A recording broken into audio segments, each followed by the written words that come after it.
of survival are emerging from all over Japan tonight. My next guest happened to be walking on the streets of Tokyo on Friday when the ground started to shake.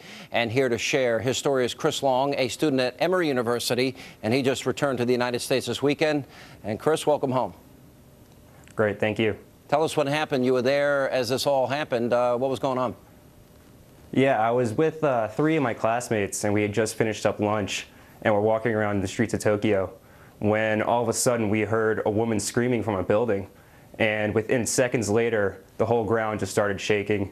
All the cars stopped. People were just kind of scared, trying to figure out what to do. We ran under a nearby building, under an overhang, and just held on there. Lasted about a minute and a half. And I mean, I just remember looking at all of the skyscrapers that were just swaying back and forth. And when it was finally over, we just started walking. We didn't really know what was going on. We didn't find out the magnitude of it until hours later. After. Go ahead. Sorry. Well, one of the big difficulties. Just aftershocks. Yeah. All right. Go ahead. I'm sorry. And aftershocks kept occurring as we were going along, and we ended up having to walk about, about 5 miles back to our hotel, just given that traffic was everywhere. There were no cabs to be had, and all the trains were down. How did you get out so quickly? I know that right now, out of radiation fears, there are a lot of people looking for flights out. What was it like, your trip to the airport, and how did you get out? Yeah, that was the whole thing. Our flights were still on the next day out of Narita Airport, but there was really no way of getting there. Traffic was really bad. All the trains were shut down. We ended up leaving at around 8 a.m. I had a 5 o'clock p.m. flight. And we got there at around 4 p.m. We had to take, 4 or 5 different trains. We tried to hop in a cab. That didn't get us anywhere. We waited 2 hours on a line to get on a subway, the one subway that was running. So finally, we called up one of our Japanese students that was on the trip with us, and she happened to hear that there was a new train that had just opened up. They just opened up another line in Narita, and so we were fortunate enough to get on that train. And by the time we got to the airport, my flight was only about half full because no one could get to the airport at the time. Well, Chris, welcome home. Thanks for sharing that harrowing experience with us. We appreciate it. Great. And meanwhile, Thanks tonight, so much, the Sean. White House's response to the situation in Japan is raising some eyebrows, and actually, it reminded me of an old Hillary Clinton campaign ad. Maybe you remember this. It's 3 a.m. and your children are safe and asleep. But there's a phone in the White House and it's ringing. Something's happening in the world. Your vote will decide who answers that call. Apparently, the president was groggy when he answered that call because on Saturday, hours after the quake struck, he went golfing. And later that evening, he attended a dinner with members of the mainstream Obama mania media. And today, the president spent his afternoon filling out his NCAA brackets for ESPN. Sadly, none of this is a joke. Here with analysis on all of this, Wall Street Journal Stephen Moore, former White House press secretary, Fox News contributor Dana Perino. All right, so he's filling out brackets. He's going to fundraisers, parties, and golfing. And I'm thinking Libya, the Middle East, Japan. Frankly, I don't get it. It is his seeming passivity is either considered an admirable quality by some or a disturbing flaw by others. You think? And what he decides to engage on versus not engage on, it's a moving target. It's impossible to tell what he actually wants to get across. On Libya, for example, they're still deliberating about a no-fly zone. I mean, you're either going to try to help the rebels or you're not. Let's just decide and move on. Yeah. Steve, I find his lack of engagement now beyond troubling to me. Yeah, look, there have been 3 big crises in the last few months. First, we have the big budget crisis. We saw what happened with the president's budget. It was simply a punt. Then we had the speech the president gave last week on energy policy. I mean, we've got $100 a barrel oil now, Sean. And what did he say? More green energy, more of the same, no change in policy. And I agree with you. I think it's been kind of callous to see the president at this time of an emergency around the world to be playing golf and filling out his NCAA. 2 weekends in a row it's golf. He's the NCAA tournament picks. I'm sure they're really important for ESPN, but maybe not at this particular time. We got a nuclear crisis. We got tsunami warnings. We've got the potential. People on the West Coast are scared to death that, in fact, the winds may blow it into the west coast of the United States of America. So he probably feels like if he succumbed to all the pressure to comment on everything, he wouldn't have time even to go to the bathroom. But what surprises me is, well, shoot hoops, play golf. But the other thing is, remember, from the communication standpoint, what they've done. Today he did 3 interviews with regional news outlets in key battleground states for 2012. I mean, they're starting very, very early. They still have yet, I believe, to do an interview with NHK, which is the main news outlet for Japan. And how reassuring it would be for the Japanese to hear from the president right now. Another communications point, Steve, is in January, when Representative Gabrielle Giffords was shot, that morning, President Obama put out a photograph from him in the White House Situation Room, even after we knew it was a lone gunman. I mean, the Situation Room.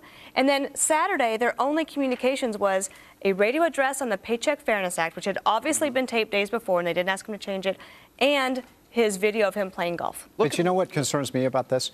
Okay, so we've got this is obviously a huge setback for nuclear energy. It may have set it back for many years. But where, Sean, oh, maybe you're right. I hope you're right, because I think nuclear energy is a pretty safe form of energy. But here's the point. If we're not going to have nuclear energy, because a lot of Democrats on the Hill today said, well, that's the end of nuclear energy, and we're not going to have oil because we're not drilling, and we're not have coal because we're not mining. Can't do that either. And we're not, we have nothing. Natural gas they don't want. So where in the world, folks, are we going to get our energy from? We're going to rely on the... I sincerely hope the president doesn't really believe that we can engine and power a $15 trillion industrial economy with windmills. It ain't going to happen. It ain't going to happen. And, and look at where we're relying on energy from the Middle East with all its instability, from North Africa, from Venezuela, from Mexico. But all he talks about, Sean, is clean energy. What's interesting is for years, and Steve, you and I have known this since we go back several years on the energy front, you've heard this phrase, we're not going to drill our way out of this crisis. What's interesting is our policy in the United States is not keeping pace with technology developments. Yeah. And now, in terms of natural gas, there's booms all over America in places where they weren't able to get natural gas before. And now that's got the renewable energy companies nervous. There's one thing we forgot. He also talks about, entitlement reform. He punted on his own budget. Tell me about it. Add that to the... the one thing that infuriates me is, the budget debate is going on as we speak. I mean, the House passed their 3-week extension today. The Democrats keep saying, well, you only want to cut these programs. What about entitlement reform? And that's the mantra out of the Democrats. Sean, I've still been waiting from Harry Reid or Nancy Pelosi or Barack Obama for one entitlement reform that will save money. And the silence has been deafening. Yeah, it's really amazing. Remember, he voted present most of his years in Illinois. Guys, thanks for being with us. Thanks, Sean. And coming up, the dramatic before and after comparison showing the widespread devastation in Japan, plus a mother and father's frantic search for their missing son is all caught on tape. That heart-wrenching video is coming up, and more straight ahead. Heart-wrenching new images and video are emerging from Japan that are helping to put the enormity of this humanitarian crisis into perspective. Now, we have put together before and after comparisons of some of the hardest-hit areas in the country. Now, as you can see on the left, well, that's what life was like prior to Friday's earthquake. And on the right, you can see the terrible devastation that exists today. Also tonight, video has been captured of a mother and father's frantic search for their missing son. Take a look at this.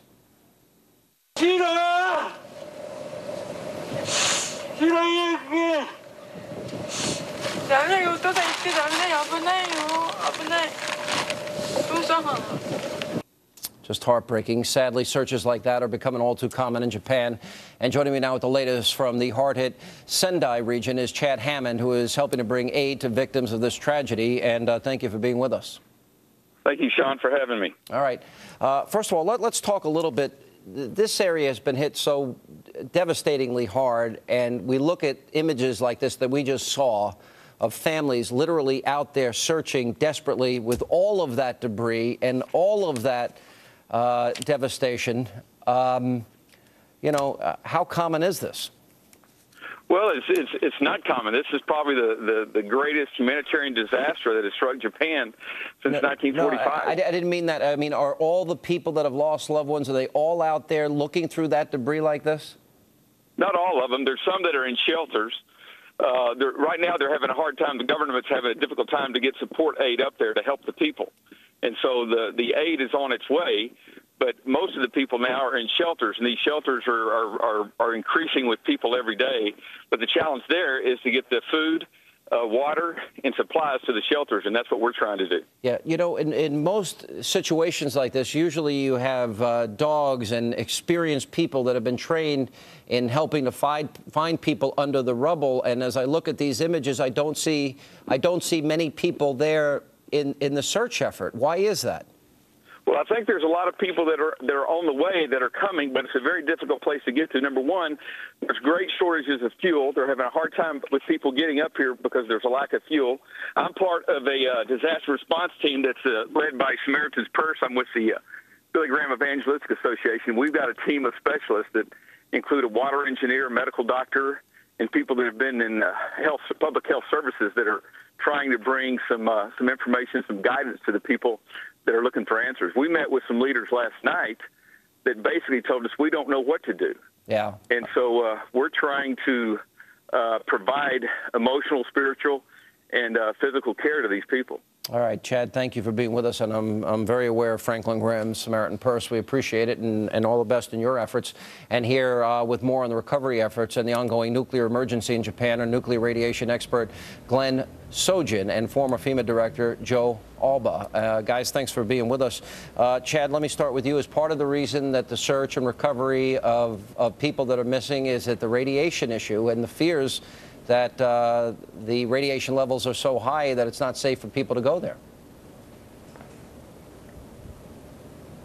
Can you hear me, Glenn? Oh, I'm sorry. I thought you were talking to Chad. Sorry. I believe the main issue is if they're venting material, the main issue is within the first 2 to 3 kilometers of the plant. At distances further than that, most of the problem effluents are going to be very low concentration, and I don't believe that the dose rates are going to be all that high. Now, certainly in the vicinity of the plant, because they've been venting fuel material, yes, there is a problem in the local area around the plant. Based on the news that we have had tonight, and that we've got these 4 reactors, and the inclination now is that we're looking at a meltdown probably in all 4. What does that mean in the long term? Do they encase this in cement and cover this up? How do you begin to clean this up if you can? It can be cleaned up. It's very expensive. No question. It's regrettable that this has happened, but as you see the chain of events that have occurred, it's quite amazing how things have developed. They have, in typical designs like this, they have what's called a core catcher at the bottom of the plant. So if they're, they have ways to basically recover and contain this thing. Even if they have a breach of containment, I don't believe there's going to be significant material ejected because they have plenty of coolant water going in there. The issue is it's very expensive. It's going to take several years to clean up. It's not any time from the moment they turned on seawater to go into these plants, that plant is done as an electric producing utility plant. All right, so, Joe, let me bring you in here. Obviously, because we're talking about a 9.0 magnitude earthquake here, very high level of damage, followed by an enormous tsunami, followed by incredible devastation, loss of life, and obviously material possessions and homes and everything else in between here. It is so overwhelming. You see this. This is going to be a worldwide effort, I assume, to be able to help these people, the hundreds of thousands in shelters, the missing, and the 10,000 we anticipate dead, or maybe more. Absolutely. I know that we have at least 2 urban search and rescue teams, one from California, one from Northern Virginia, that have been mobilized. They're already in Japan. I saw some video earlier this afternoon of many urban search and rescue teams, and what they're doing right now is folding together with those from other countries underneath the command structure that Japan's put in place, and starting out in those areas that are not affected by the radiation. But it'll take a long time for recovery. In your last segment, I just heard the audio. I didn't see the video, but the man or the family crying out for their son reminds me so much of 9/11 and people at Pier 93, 94, 95, 96, looking for their families and crying out in anguish. And that's going to be happening for a long time in Japan, and it's still happening in New York City, as you well know. Very sad. Thank you both for being with us tonight. We appreciate it. And coming up, we're going to head back to Japan. Our very own Adam Housley is on the ground. He'll give us a live report. Plus, this disaster in Japan, it stokes fears in the United States about earthquakes, tsunamis, and nuclear power. How legitimate are those worries? We'll get into that coming up next.